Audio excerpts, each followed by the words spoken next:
Namaskar viewers, you're watching our special program Democracies of the World, the program that brings you the latest news of events affecting the democracies across the globe. We'll also talk about the functioning and makeup of their democratic institutions. In today's edition, our top focus will be on the Russia-Ukraine crisis. Russian President Vladimir Putin has announced a military operation in Ukraine. According to the Russian Defense Ministry, the country has neutralized Ukraine's air bases and military infrastructure. Ukrainian President Zelensky declared martial law in the country and said Russia had carried out missile strikes on Ukrainian infrastructure and country's border guards. Over the next half hour, we'll also talk about the parliamentary elections in European nation Malta and Turkmenistan and Tunisian parliamentary system. I'm your host, Bhawna Nayar. Let's start the program with the first report from Ukraine. Russian troops launched their anticipated attack on Ukraine on Thursday as President Vladimir Putin cast aside international condemnation and sanctions, warning other countries that any attempt to interfere would lead to consequences you have never seen. Big explosions were heard before dawn in Kyiv, Kharkiv and Odisha as world leaders decried the start of a Russian invasion that could cause massive casualties and topple Ukraine's democratically elected government. US President Joe Biden pledged new sanctions meant to punish Russia for an act of aggression that the international community had for weeks anticipated but could not prevent through diplomacy. Putin justified it all in a televised address, asserting the attack was needed to protect civilians in eastern Ukraine, a false claim the US had predicted he would make as a pretext for an invasion. He accused the US and its allies of ignoring Russia's demand to prevent Ukraine from joining NATO and offer Moscow security guarantees, and credulously claimed that Russia does not intend to occupy Ukraine but will move to demilitarize it and bring those who committed crimes to justice. Ukrainian President Zelensky has declared martial law throughout the country, saying that Ukraine will win. In a brief video address, Zelensky said Russia has targeted Ukraine's military infrastructure. He urged Ukrainians to stay home and not to panic.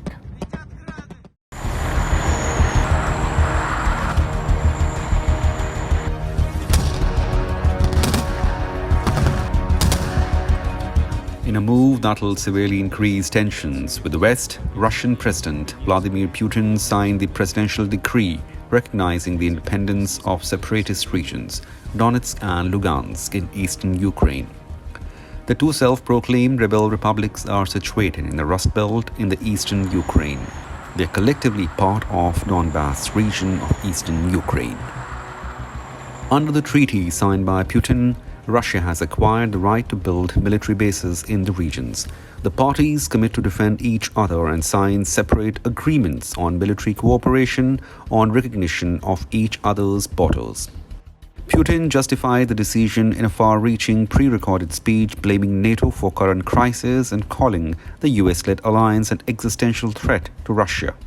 Speaking in a televised address to citizens, Putin said, "I believe it is necessary to take this long overdue decision. I immediately recognize the independence and sovereignty of the Donetsk People's Republic and the Lugansk People's Republic."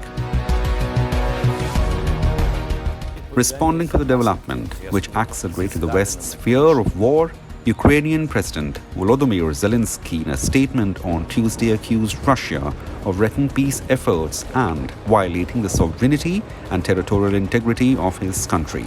In a statement, he said, "Ukraine unequivocally qualifies the recent actions by Russian Federation as a violation of sovereignty and territorial integrity of our state.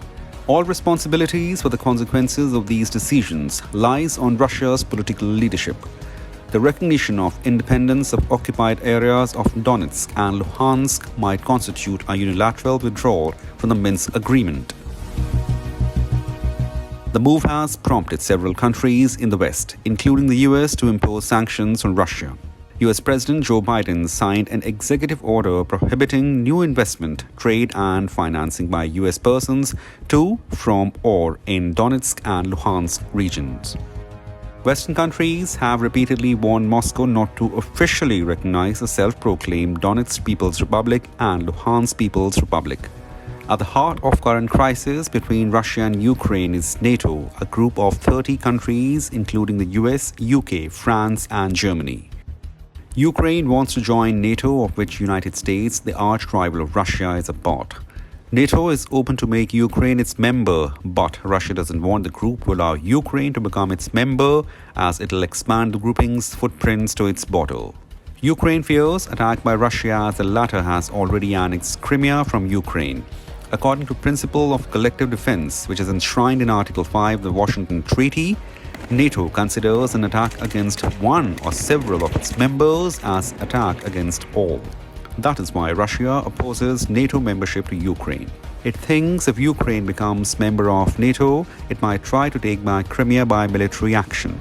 Russia, therefore, is demanding the West to pull NATO forces out of Eastern Europe and never expand into Ukraine. Bureau Report, Sansad TV. And now moving on from Ukraine to Canada, where truckers' anti-vaccine protest has finally ended after a 3-week-long demonstration. Several standoffs between police and protesters took place before it finally ended. Meanwhile, Canadian Prime Minister Justin Trudeau has revoked emergency powers. What led to the protest and how it came to an end? Let's take a look at this report.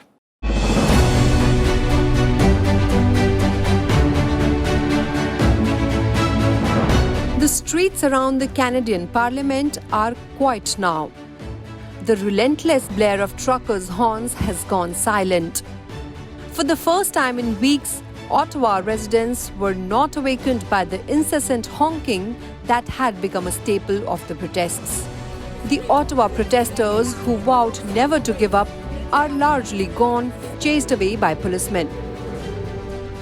It is one of the biggest police operations in Canada's history. The trucker protest shut down key parts of the capital city for weeks.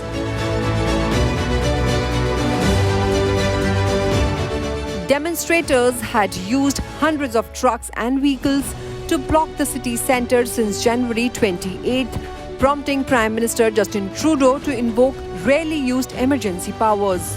The protesters initially wanted an end to cross-border COVID-19 vaccine mandates for truck drivers, but the blockade turned into a demonstration against Trudeau and the government.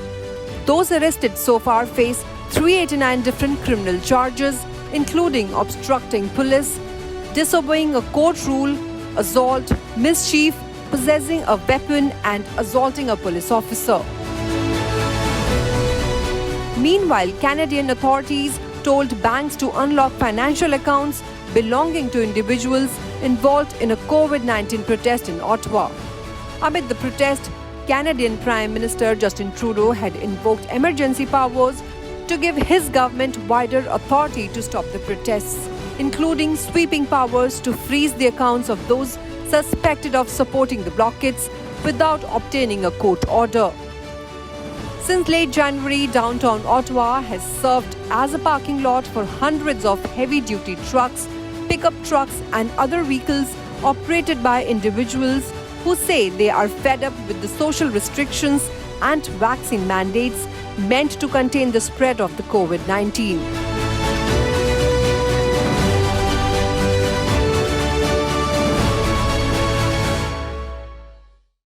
And now news from neighbouring Nepal, where police and protesters clashed for a second time outside Parliament in Kathmandu on Sunday, as lawmakers debated plans for new infrastructure projects funded by the United States. Several people were injured in the demonstrations. The protests have pushed the ruling coalition to the brink of breakdown. Here's a report.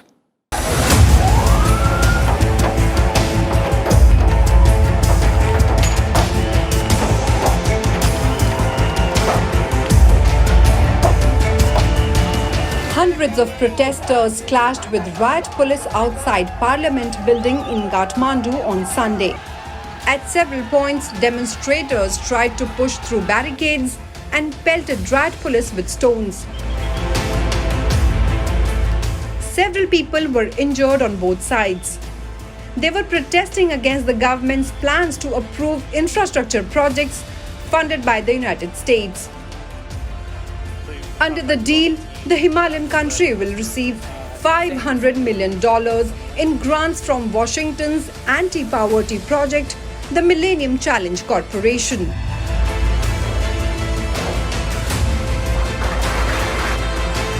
On Sunday, Nepal's government presented a $500 million aid grant from the United States for approval in Parliament. Government Minister Gyanendra Bahadur Karki presented the grant proposal, saying the grant will be an important tool for the socio-economic development of the country. Karki added that the projects would benefit 24 million of Nepal's 30 million population. However, the agreement has divided members of the ruling coalition led by Sher Bahadur Deopa. There are 5 parties in the ruling coalition that form the government, and 2 of them are threatening to break away. Opposition to the aid grant comes mainly from 2 of the communist parties seen as traditionally close to China that are part of the coalition government. They claim the conditions in the grant agreement will prevail over Nepal's laws and threaten the country's sovereignty. Nepal is part of China's huge infrastructure project, the Belt and Road Initiative, dubbed the New Silk Road. Meanwhile, Nepal Prime Minister Sher Bahadur Deopa's government is in difficult position as the Biden administration has set a deadline of February 28 for the ratification of the MCC Development Agreement. The project in question is the Millennium Challenge Corporation. The US Congress created the MCC in 2004 to offer large grants to support economic growth in low-income countries. Nepal signed the MCC Pact to fund infrastructure projects in 2017, and it has reportedly been a bone of contention between the US and China. Nepal relies heavily on foreign aid, and in 2017, the MCC agreed to provide the country with $500 million in grants to fund a 300-kilometer electricity transmission line and a road improvement project. Nepal is expected to generate an electricity infrastructure with 400 kilowatt ampere transmission lines through the MCC project, which will be used to distribute power both domestically and to India. Furthermore, the MCC's implementation could boost the Nepalese economy by increasing employment possibilities and increasing per capita income. Moving on, Lok Sabha Speaker Om Birla has called on all nations to unite on issues of global security, stability and sustainable development. He said this all the more necessary in order to defeat the challenges of terrorism and violent extremism. Speaker Om Birla was making these remarks in his address to the 6th session of the Federal National Council of the United Arab Emirates. The Speaker asserted that India had always opposed all forms of terrorism. He condemned the recent terrorist attack in UAE. And now news from Burkina Faso, where weeks after leading a coup that toppled the elected government of the country, a military strongman was sworn in as president last week. In his presidential speech, military leader Paul-Henri Damiba said he would reorganize the armed forces to strengthen the link between the intelligence service and field operations. Damiba led a military junta that on January 24 overthrew President Roch Kabore, citing Kabore's inability to curb an Islamist insurgency that has killed thousands of people. The lieutenant colonel, who had little public profile before he appeared on state television last month to announce the takeover. Damiba has not said how long he plans to hold power, but has promised to work with the regional bloc, the economic community of West African states, towards a return to democratic elections. The military coup in Burkina Faso followed takeovers in Mali, Guinea and Chad since 2020. German President Frank-Walter Steinmeier was re-elected for a second term of 5 years by a special parliamentary assembly. He vowed to heal the wounds left by the coronavirus and fight the enemies of democracy. Let's take a look at this report.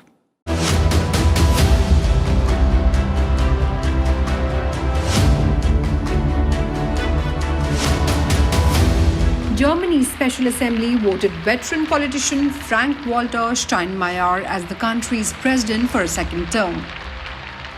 The president was elected with a big majority by a 736-member Special Assembly made up of the members of Parliament's lower house and representatives of Germany's 16 states. German presidents are elected by special assemblies comprising lawmakers and hundreds of other prominent citizens. Steinmeier's election by a secret ballot by a majority of the assembly for another 5 years was widely expected, amid broad support from most of the Germany's major parties during a time of global turmoil and following a recent change of government. In a speech to the Special Assembly after accepting his election, Steinmeier said, and I quote, "My responsibility is for all the people who live in our country. Non-partisan, yes, but I'm not neutral when it comes to the cause of democracy. Whoever fights for democracy will have me on his side. Whoever attacks it will have me as an opponent," unquote. The re-elected president vowed that he would continue to work on strengthening democracy in Germany and help take away fears of the future, giving the country's citizens the confidence to handle the challenges ahead. He also vowed to help heal wounds created by the coronavirus pandemic. Before becoming president, Steinmeier served 2 stints as Chancellor Angela Merkel's foreign minister and was previously chief of staff to Chancellor Gerhard Schröder. Barred from active politics as president, Steinmeier grew to prominence as a social democrat. During his first presidential term, he earned a reputation as a moral compass for the nation, urging people to get coronavirus vaccinations and speaking out against extremism and violence. Chancellor Olaf Scholz, noting the COVID-19 pandemic and the Ukraine crisis, called Steinmeier the right president at exactly the right time. Steinmeier is the 12th person to hold the office in the post-war era.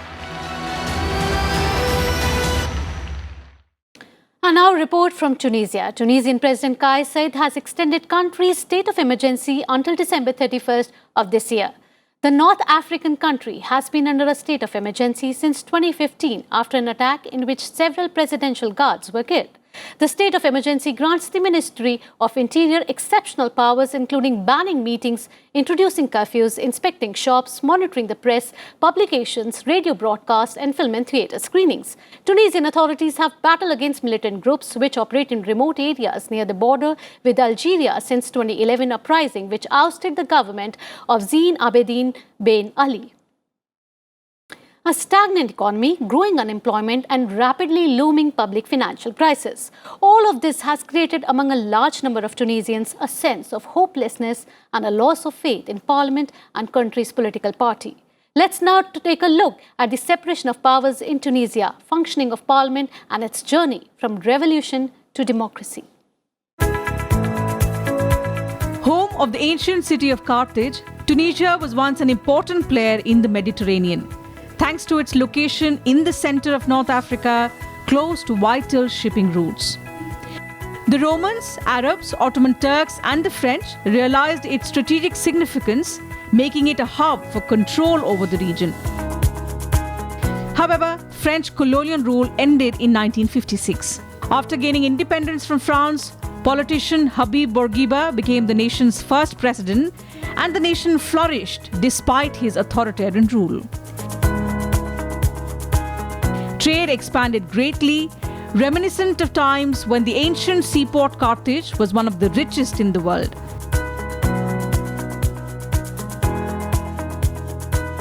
In 1981, the first multi-party parliamentary elections were held since independence. President Bourguiba's party won by a landslide. Since 1987, Tunisia has reformed its political system several times, abolishing life-term presidencies and opening up the parliament to opposition parties. By the end of 2010, rising inflation and a lack of political freedom combined with high unemployment ignited public protests and eventually forced the government to step down. For nearly the entire period between Tunisia's achievement of independence in 1956 and the Jasmine Revolution, a popular uprising that unseated President Zine al-Abidine Ben Ali in 2011, the Tunisian political system featured a powerful presidential regime backed by a single political party. Tunisia is a representative democracy with an executive president, a legislature, and a judiciary. The military is neutral and does not play any role in national politics. In Tunisia, the president acts as head of state and exercises executive authority along with the prime minister and the cabinet. The president is directly elected for a 5-year term and may be re-elected only once. The president nominates the candidate of the party that gained the most votes in legislative elections to form a government within a month. The president is also the commander-in-chief of the armed forces the Assembly of the People's Representatives can impeach the president with a 2/3 vote. Before the 2011 revolution, Tunisia's parliament was bicameral and consisted of an upper chamber called the Chamber of Advisors and a lower chamber called the Chamber of Deputies.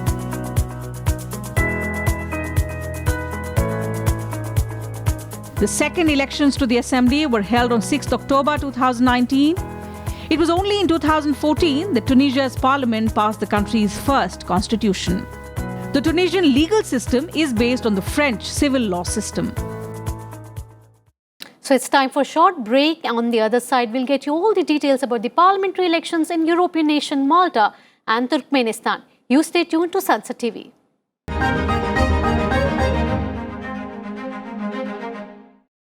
Welcome back after the break. You're watching our special program, Democracies of the World. Moving on, what is being called a historic first. Israel's Prime Minister Naftali Bennett visited Bahrain, one of the 7 Gulf countries whose relations with Israel have been sour on account of the Israel-Palestine conflict. During his 2-day official visit, Bennett met with King of Bahrain, Hamad bin Isa Khalifa, and Bahraini Crown Prince and Prime Minister Salman bin Hamad Al Khalifa. Israel and Bahrain established formal diplomatic ties after years of clandestine security cooperation over their shared enmity of Bahrain's neighbor, Iran. Let's take a look at this report.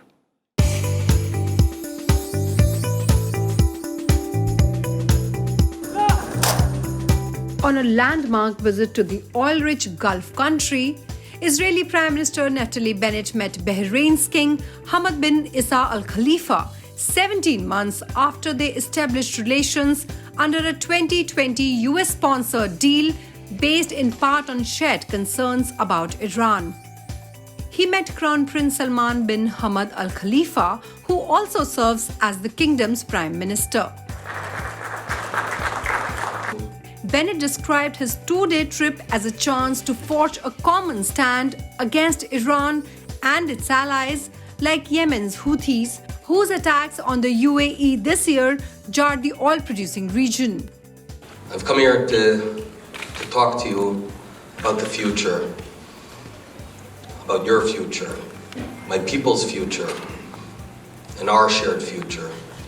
This is a future that chooses cooperation over conflict, hope over hostility, and friendship over fear. A future that's dependent on all the people here in the room. I'm so happy to be here. Both countries signed a research and development agreement and agreed to expedite negotiations on an investment protection agreement to facilitate investment flows. Earlier this month, Israel and Bahrain signed a security cooperation agreement, Israel's first with a Gulf nation. The 2-day trip to Bahrain, home to the US Navy's Gulf headquarters, came amid heightened tensions after missile attacks on the neighboring United Arab Emirates by Yemen's Iran-allied Houthis. Israel also normalized ties with the UAE in 2020. The visit signals the growing ties that are developing between Israel and the Gulf countries, Bahrain, Kuwait, Iraq, Oman, Qatar, Saudi Arabia, and the United Arab Emirates. It comes a couple of years after the UAE, another key ally of the US, normalized relations with Israel in 2020 after signing the Abraham Accords. As part of this security agenda signed during the Trump administration, the US prioritized improving relations between Israel and the Gulf countries. This deal, sponsored by the US, was part of the country's regional security agenda to counter Iran. As part of the deal, Israel agreed to stop further annexation of Palestinian territory. The accords were signed by the leaders of Bahrain, Israel, and the UAE in September 2020.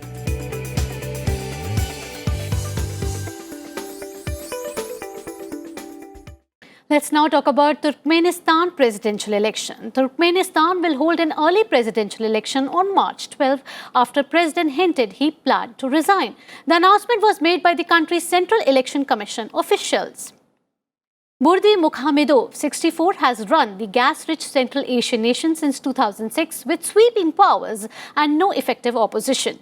His 40-year-old son, a deputy prime minister, is seen as a likely successor. The president, whose current term was set to end in 2024, is also the prime minister of the former Soviet Republic and the speaker of the Upper House of Parliament. In a speech to the Upper House late on February 17, he said that he had made a tough decision and decided that it was time to give away to young leaders in the running of the state. And now let's take a look at the elections in Malta. Voters in Malta will elect a new parliament in a few weeks from now. The voting will also decide the island nation's next government. On February 20th, Maltese Prime Minister Robert Abela announced that the polls will be held on March 26 in the European Union nation. He said he will advise the Maltese president to dissolve parliament to clear the way for the election. The government's 5-year term was set to end in June. Abela has been the Prime Minister and Labour leader since the resignation of Joseph Muscat in January 2020, who led the party to landslide victories in 2013 and 2017.